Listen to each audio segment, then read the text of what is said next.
committee ông tu là đứng đo trái tu thì là đi bên và cho nên là khác nó mà on áo khác nó cái lá khác sao thế cho cái trái này số cái đó tên mù đa tên của em tên cái ra cho minister pa là mù đa mù cái hết cái ra cho cái phát cái rồi à mà cho cái làm tu thì vậy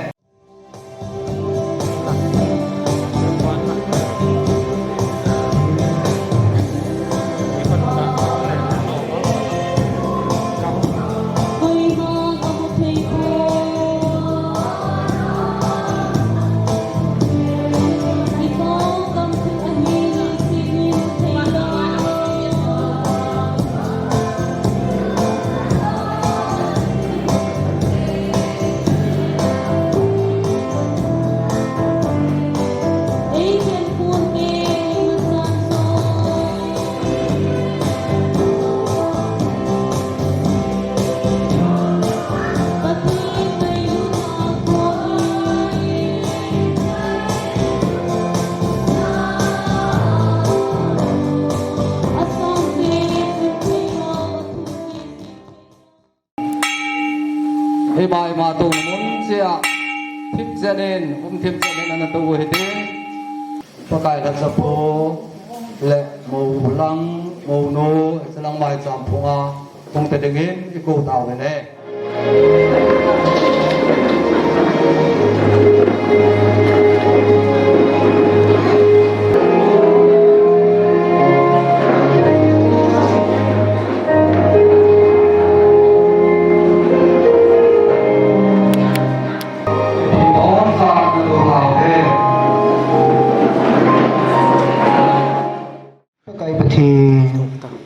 nang ma be ma bote ka nei povin ke ben ai man bote pun ti bang paga to ni ko hilai man na cha te ki pa te no ta na mai cha nei bu lu no te ki na to ne he chikin thing ka ki man cha na di wa he ka hin ko ka phat ho sa sampe ta jang na pa no na ana ki pa to ka hin se na ba na zo ating le kahin ko palon ko kang thando kita he nang ma pangin pati mo kan chan ka taw na pating ko wa thambak ma hi sa ni sang jo sui ti ang mai ta bon ati sang ya ko ta to ni mai de wa hat chung ni sang ro ka pa ka ta thi ni na ka to ni ji amen ngôn hoàng ban là si bay cái bên tôi he sung mi te nei ba ko ne tôi đi from sung sa a vật thể thằng bọn nặng ngoài giờ dịp tiếng ấy và thật là cảm về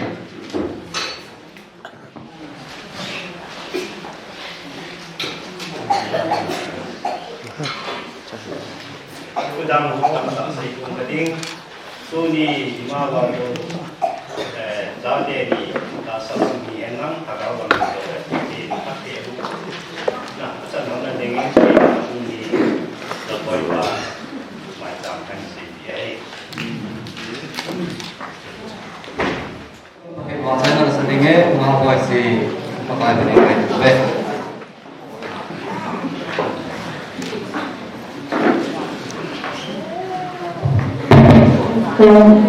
và thì vợ chồng là Christian thì dia là cho người có Tuhan selahi koi dalam bài sam sit dengar di rumah ada Tuhan bài sam koi về Hãy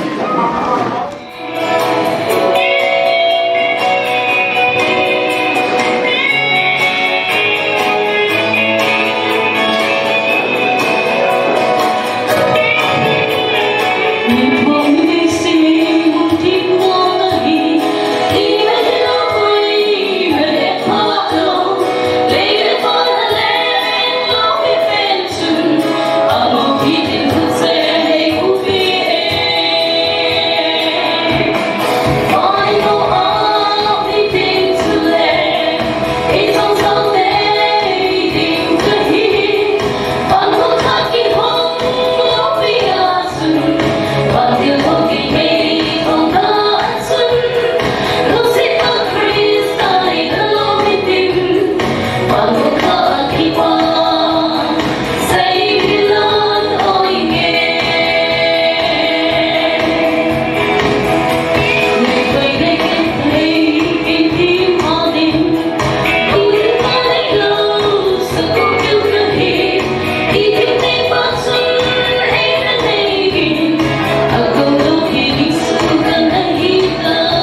ding kim nei dinga sa te ni mo wa mo lang ko te mo do ko ga ko na se phatna ya ha ta ke sai tin le tu ni ai tu do mai sang han do da dong tu ni ai kin ki hop lo nao pen ta kin ti có cái là sống có cái là sắp phu grandfather để thăm ama kim thiên chu ấy là bị phải phải như vậy đấy cũng aku na si pada dia salman simpasang kete office of the delivery centers as Kumunno Kampupi district hubung si pada gulang awal misal api ni dek som segi lagu sangat aku som gilagu atui lut ni ko som ni segi hanga sang ni le kumli atui lut sam minister pastor lam le gulang awal he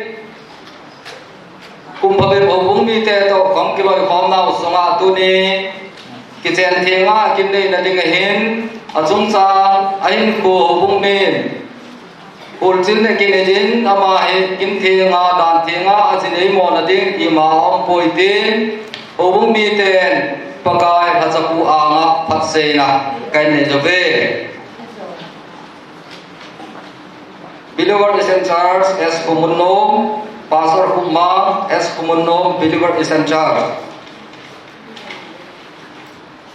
Numeriwan simkining kate. Office of the Palbong Baptist Church, Kuki Baptist Convention, Kambi number 16. PO Palin 795135. Seipana le pasana. Tunga el Nemlei Kim Haukip, daughter of El Hemkupao Haukip. El ti he ka se no khatso eon el kwai tio la tam zon le ti la kimange e che lun her ti na la kilo me there of part there thum la ko sang la ko som ke la ko of this month 26/10/2003 minister pastor Kuthang kilo nunga el nemre kim haukip Udan thenga azinena dinga hen degen ponen hubung dan dung zuyin azung thu khulzilna akinejin dan thenga azinena ding to kikala asonna omlo zin hije sei phanna le kha hi kain pevde pathene azinena phathei bu jing ta hen Mr. Tham Khulal Haukip Head Deacon Palbong Baptist Church KBC number 16. Ije se phana le kha le dunia mai samo he zaun ta pakaya la sang pakaya chapu ko na kai pe do he ije dunia kin ho zo se ama top na chana ai pe ta de ai la ta de pakaya phat pe ko na sang pu men phano zo se kai pe do ta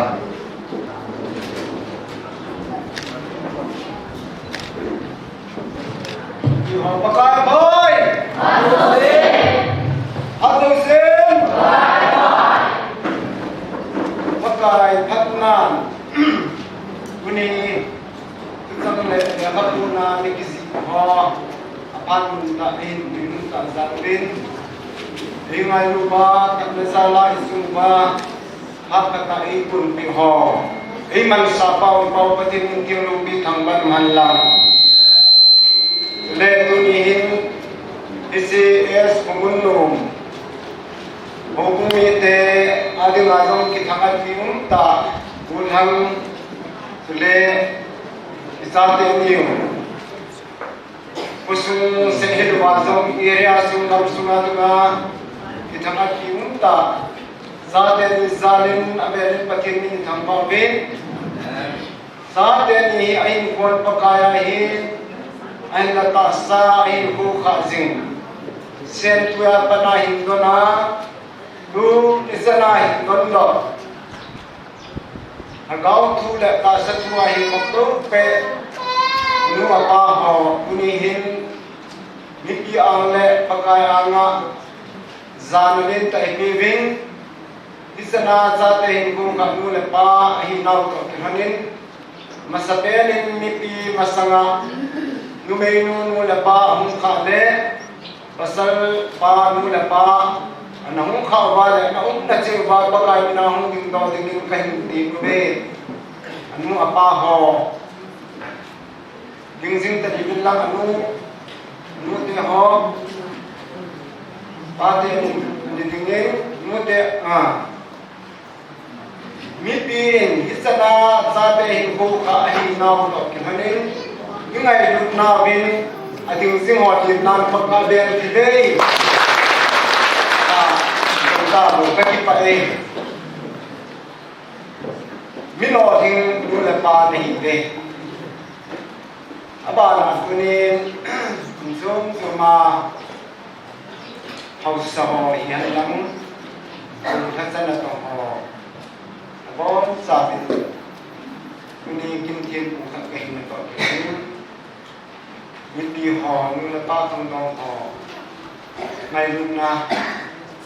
sẽ phải cảnh báo mình nhưng riêng phải cái chuyện của mình thì nó sẽ tăng tăng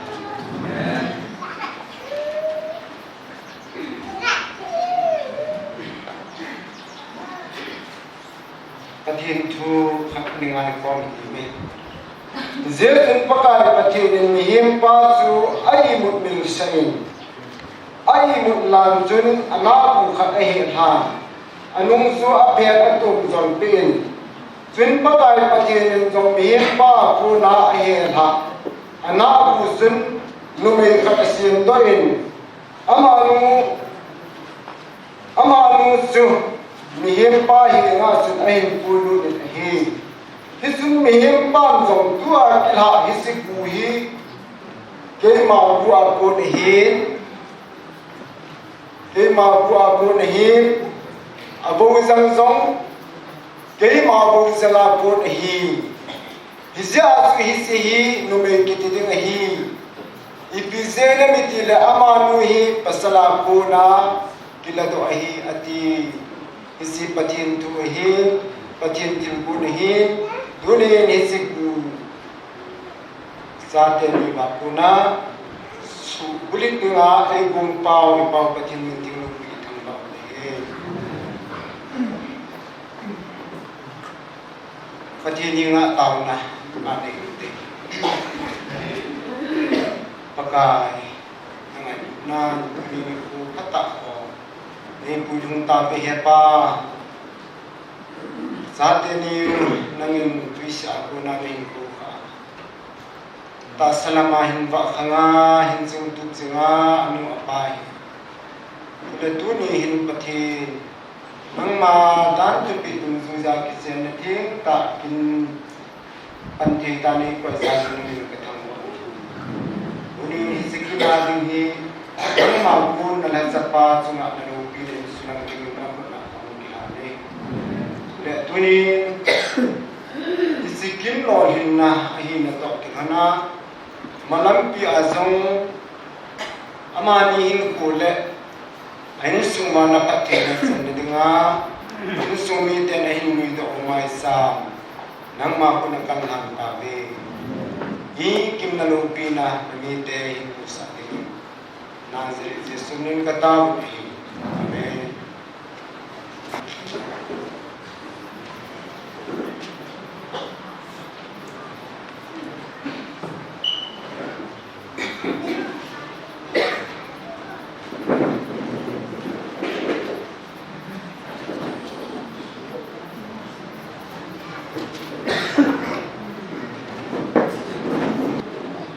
mihimin sila pa helwa om laza ana pudo kisen na tienga kisen dingin Yesu Krista le bobung kisen ding zong saksa na hin ito kiran tunihin sa te ni uzong kisen na tienga kisen dingin het te ni masang le patien to mi pi anga hung ni do phon la he hisi ki che na chu Galilea kana ko ha to pi ta ni moment ai ni se ai Jesus Krista mata ni zabe i movin Jesus Krista zao zin isi sana ko mulpa na hin mulbu na ding khat na ding umin isi su the tui avatar the tui asanta ahin ta jesu ama ta sau sin the tui avatar ta su ama nyering ta su ji yubin patin min ithang ma ne inne kya ding lolin na le ta pachan na le ta chang ta tuni azong kisi kisi na thianga hi ipaka Yesu Krista mata azabe ti yon yung timu ba ko iba sule muni a ki kutsu na hindi yung tu de sa de rin jong Yesu Krista ang sunga tulog na sima kititing kahi Yesu milba nalung tim ta na Yesu ang seido Yesu ang ding nga kigya dingin dinalin ta kahin ni kami he pati menu pina dingin ilang pinihin na yung dingin kahin ko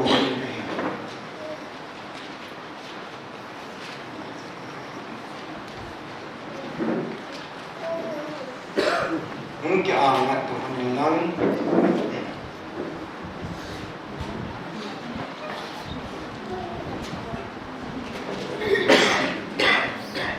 so bihau kolalin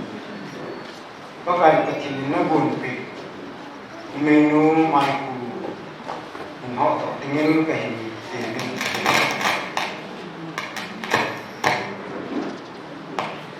lo pina lo si kecil sangat lang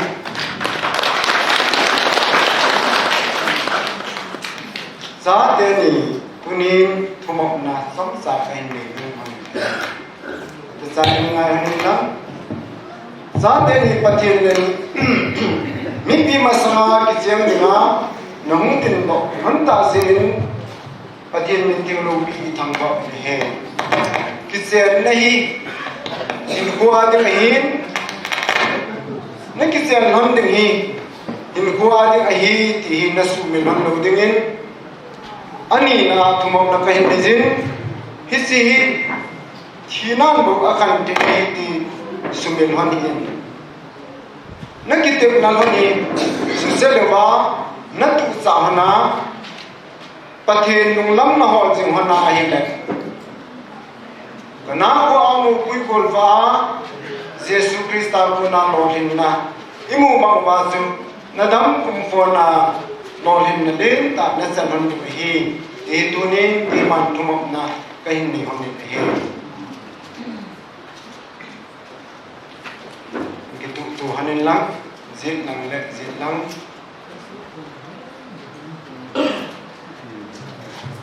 Tudo na samsa kahin ding numanin. Kasi tudo nahi kasi ta don dingin. Miti sa tiya don dingin ngayon na kahin ding manin nahi. Kana dingin pasalpan yung kading hawkulan ng mahisi. Numenu nemne kim hi ngai lu na thing sela na ngai lu jing jing ding hina lo pina pathin sanghan ni na dingin ngai ko lum ke ya na ki sen pi dinga pakai mina kitik na thing ta chu na ne ngam ding hina ama nu hi na ngai lu na na thamuna Nasa bola, sule adam mo pen hihanlang, adam tin pen hizongule. Mitang tamse lo kama, nahin kom lai sewa, ama nuhi, nakicin tup sing ding hinam. Lo bina patin sanghan. Tuhin so pinu, tudo, ndang kating, don lum nakisi ta, mipisa tiza, ing pedingin, pakai minin kain, tingin he. Nemne kim nang man hisi pasal pa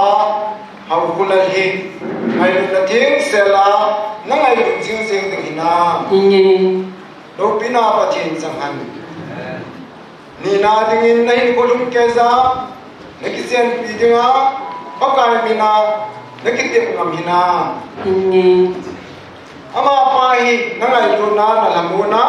nasa bola tule adam mo pen hian la adam ting pen hizong le Mitang dom se do koma, nain kom lai sewa ama pa dinga,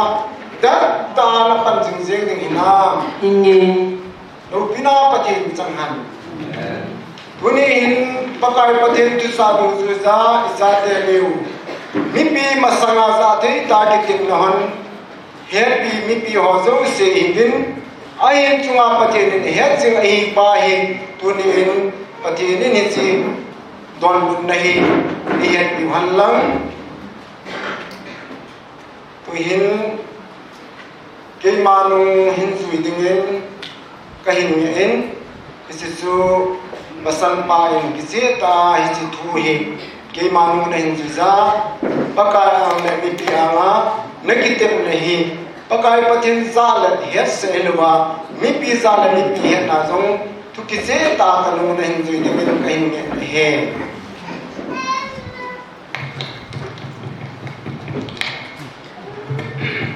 kanong hin zui din lang ke ma ho kunalin cái mà cô lên nang ma le ne kim hi nắng mà này mấy cái mẹ ka kisian ya các cái chuyện bia ka sia ka nei ding le cái gì cái này dính lệ ka pol sa ding các cô cha dính dunya pa ne dunia apa ni ka kisian kita các cái chuyện bita tua sa nga tua sanga hat dom na ding hi han phát gió nó dính hi hen hat lo zom na ding hi zong le phát lô gió nó dính hi rồng lệ hau sat zom na le hậu sệt gió nó lấy vai sat zom na vay cha gió nó dam mo na le tầm mò nó lấy dam the zom na ding hi zong le tầm thế gió nó dính hi rồng lệ thi na nei khan hon ka si adin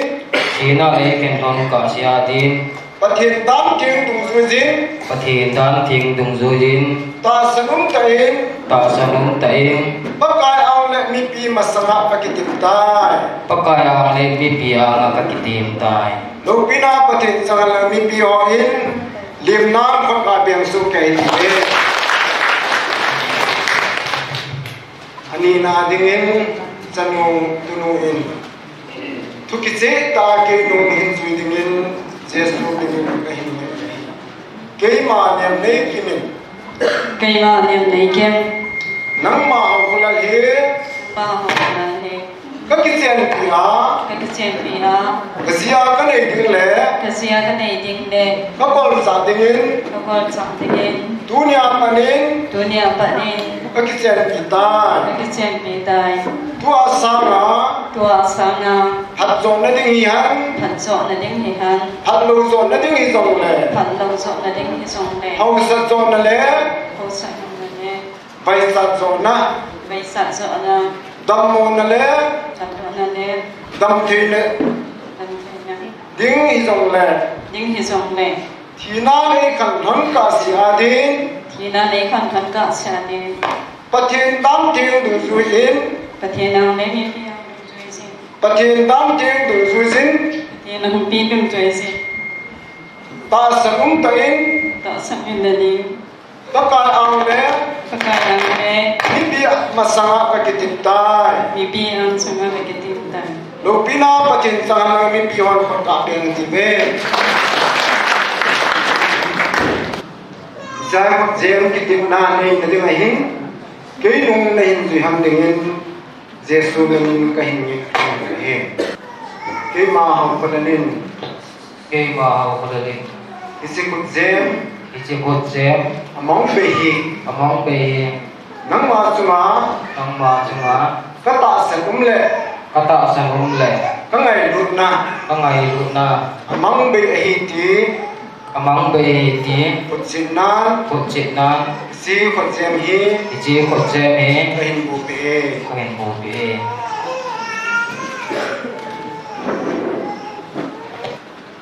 Zeman kitip na sesang hi sanu inzong. Kay manem ni kimin Cái màu niệm lấy cho em. ang mahi Nang ma hè. kangay lut na Ngay lúc nào. katasan na Cái tạo sẵn nào. kutsit na Thì isi among be chỉ mong là hi. kutsiam hi Phật xem hi. kahin bupitan hi. Nên bùa bị tạm hi. Lobina patin sanam nang zitsate ni adingin tauna ni tibi. tao kapao hat sung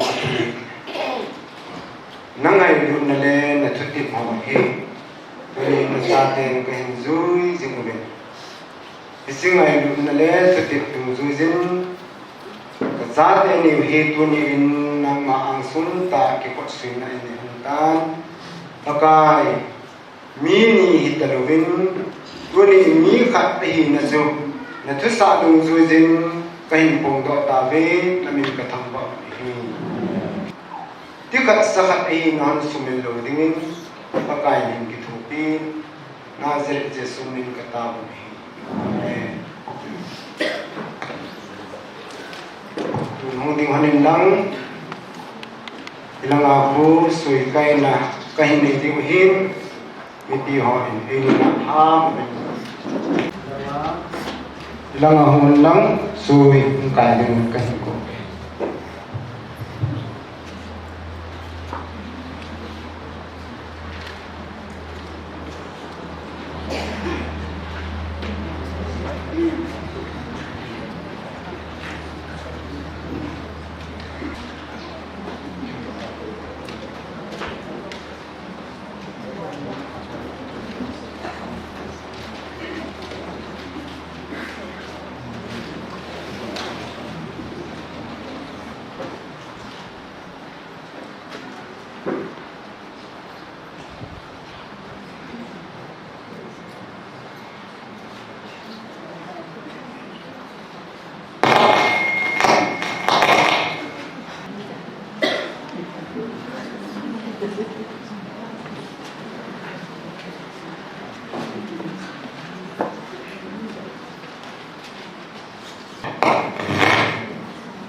pakai patin ago hitikitsen na unin hitlai mun hin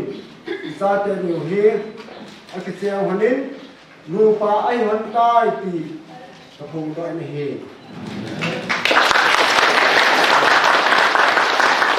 patien abok sa chu ni hi ni su kan han sa te ni adin bang bu na tau na ani ni tau ke hạt từ pakai pathi hạt thấy tình chân của nó pakai miền hin sema miền hin sata pakai pathi unin miền chunga along pin athan asulang jing pakai pathi unin nong kata teliu na thu sa dung du za pakai tikhat sakha itadinga na bun zalin na min kathang kan he dunia pana adam ku hana ina lopi na sulanga leise hinko ku maman sumana jong dam na to phathai na to hausa na tin sam to pakai hin ji jiu zen tan tin na zare je sunu ko hum ta de hi ne ji kit ne hi pakai patin ang sungai kit u min mit mu adinga kisem pa hi le kha hi ni sang hanin lang dunia ki bo na lo pin zo si ka in sang ta han ku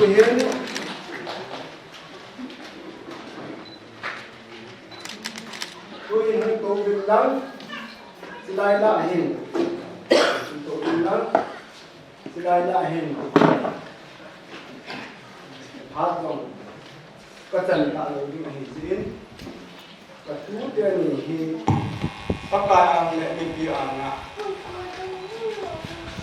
dil khat kala silpi ni mani kan ni pi to kan ni pi hun lang dil khat ni sil so tiang tu le hang lai hoi abang su tu ba anh đi ta đến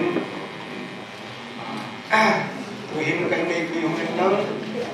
za te ni tu te ni cái program biệt về hình sinh các bộ tiếng dân cái bộ tiếng cái tiếng đầu tiên là đâu sẽ ở trên dân học Apat tinggal jauh se, kemudian disangka. Nang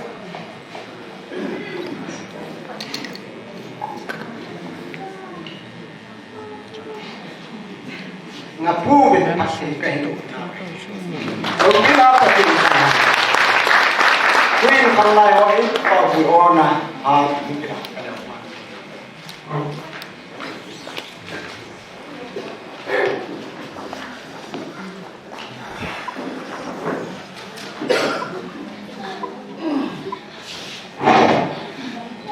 Họ ngồi ngó là cái chạy đấy hàng lai họ màu lăng màu nu dòng một xiết đèn bắt trong phátของtiếng một miền lăng hàng lai thì họ bắt xoay là cái buồn nào số lại mà bắt xoay là nên sợ phải về thì mình cái nhận sợ về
hiện thẳng về mình lắm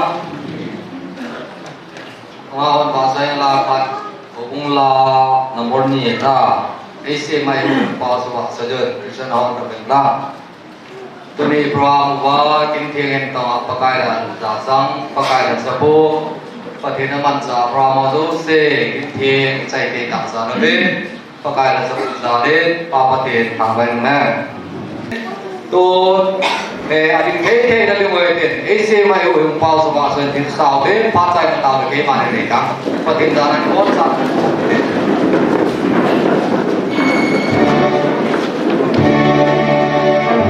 Hello.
pathino pan masale ni masalai za kan ngai tu ho nang in pha ni ko ba ni nei pu yen tu ni ani ko le kan nei tu ro be tu ni ka prom te ho man ko ka wa ka taw na jaw ni san bi wa ta sa pu ai em sa te ni e so te na mai sa pu ma to ko na sa jaw so se na la ka wa le bi wa wan lo su ko ba ta ho so se a ko la ni so te wa ka pha ho dan kan ani ka sai ni ta zalun na ko bi pa tu se ka ai su na